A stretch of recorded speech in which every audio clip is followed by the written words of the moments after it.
Hey everybody, welcome to the channel. Jim Reads Too Slow. I'm Jim. I thought I'd do just a really quick video about a novel I read during February. I didn't read too many novels. February was February Fantasy Stories, an event created by the Bookish Bryants, and I read during February mostly uh, short works of fantasy. I did read the first Elric novel, and outside of fantasy, I read John Hawke's first novel, The Cannibal, published in 1949. So I thought I'd talk a little bit about that. You really don't hear a lot about John Hawkes these days. At least I didn't. I looked him up online, and most of what I found was pictures and stories about the actor John Hawkes, who I immediately recognized, but it was not the novelist who I was looking for.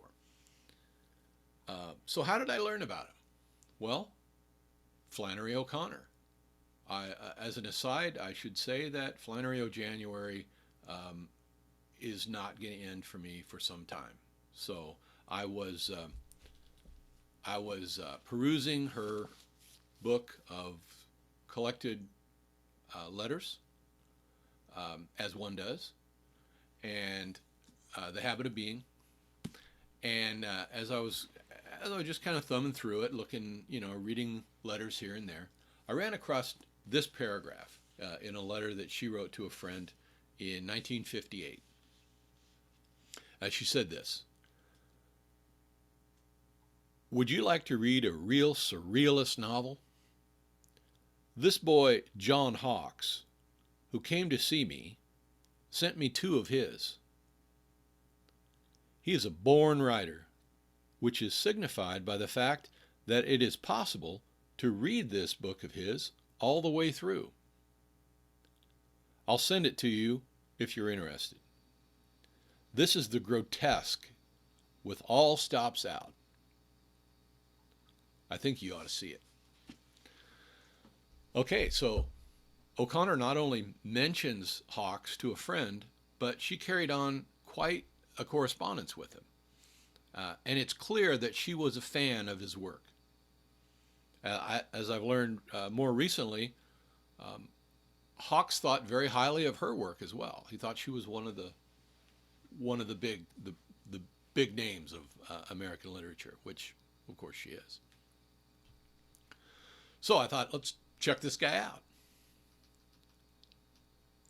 More often than not, as I found, any Hawkes story or review also includes or paraphrases this quote by Hawkes: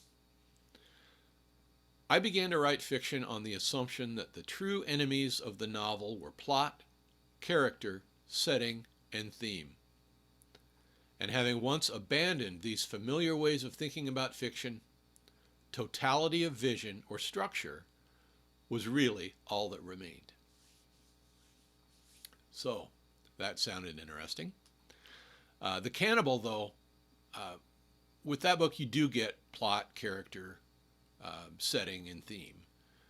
They just don't play as prominent a part, nor are they as sharp and clear as they might be in a more conventional novel. Hawkes did not shy away from the label experimental, and he was one of the fathers of postmodernism. So that kind of gives you some indication of how easy his books are to read. What you do get is a series of beautifully written images. Um, if you stick with it, you can, in the end, piece it together into an intelligible story. One reviewer said that the narrative of this book, The Cannibal, seems to have been blown to shards and then pieced back together like the town of the story. And I agree with that description. I think that it is a story about war and what it, particularly losing war, what it does to people. At the start, it excites them, fills them with patriotism and pride and false bravado, and then in the end, it leaves them broken and dirty and starving and empty, but with a certain degree of false hope and delusion. Hawks filters all of this horror and pain through this dreamy, almost surreal lens. The Cannibal is told in three parts.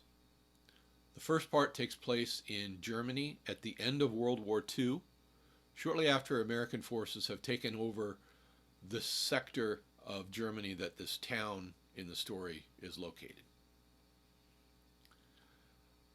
It's very descriptive of this ruined landscape, buildings falling apart, blown to bits. Then in part two, we go back to 1914. We see the country just as World War I is getting started. And then that section kind of fades, I assume, to 1918, the end of the war, when the brass bands that saw these soldiers off at the beginning are nowhere to be found as these soldiers come dragging back, those survivors, come drag themselves back and have to break into the beer hall, the empty, deserted beer hall where they had their pre-war parties. I found myself not being able to quite figure out what was going on as I read this book, rereading sections of it over and over again a lot. But I think that it does pay off if you stick with it. Just kind of push through. Okay, that was part two. Part three takes us back to 1945. And we do get a bit of storytelling. Some of the town residents have formed this conspiracy to murder the American soldier that they believe is ruling their section of Germany. And of course, this would, they believe, lead to a general uprising and the birth of a new nation. I was left with the sense that something really bad is going to happen to this town and to our local heroes once the events of this novel are over. So who or what is the cannibal of the title? One reviewer felt that the answer to that is really unclear. He thought that maybe it was war itself. And the more I think about that, the more that does make sense. But another option I might suggest is that it could possibly be the actual cannibal who features in the novel. This crazy old man with a sword cane who stalks, kills, slaughters, badly I might add, and eats a little kid. Read this book and decide for yourself. The book is only 195 pages. Thank God. It was not at all an easy read for me.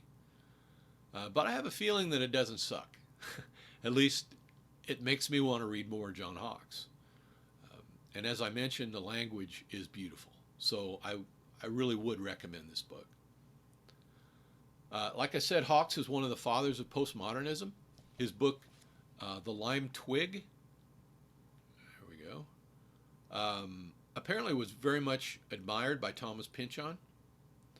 And I might also add that the back of this book includes a blurb by our very own Flannery O'Connor.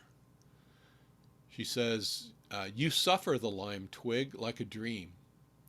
It seems to be something that is happening to you that you want to escape from but can't. The reader even has that slight feeling of suffocation that you have when you can't wake up and some evil is being worked on you. This, I might have been dreaming myself. Flannery O'Connor, her impression of The Lime Twig, which is one of the books that that Hawkes is best known for. That O'Connor blurb is nice. I'll be reading that book at some point.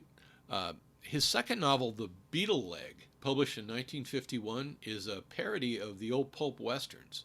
So that really has piqued my interest. I'll definitely be getting to that one too. Hawkes died in 1998 at age 72. After driving an ambulance during World War II, he returned to Harvard, where he graduated and published his first novel in the same year. He taught at Harvard for a few years before moving on to teach creative writing at Brown University, influencing a ton of young writers. So that was my first John Hawkes novel. I should also ask if any of you have any experience with John Hawkes, reading his novels or any of his other work. Um, what you think of him? If you have any suggestions about where I should go next after the Cannibal, what I should avoid, what you think of him. Please let me know. Thank you, Flannery O'Connor, for turning me on to him. Uh, like I said, The Cannibal was one of two books I finished in February. I also read the first novel in the Elric saga,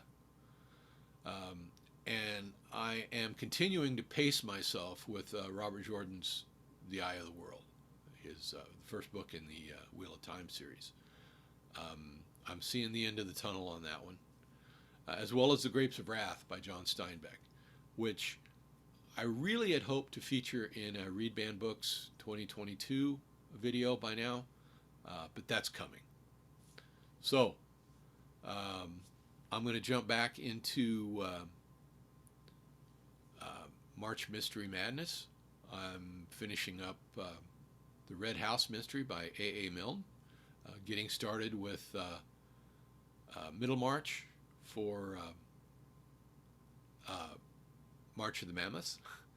And until my next video, thank you for watching me, BookTube.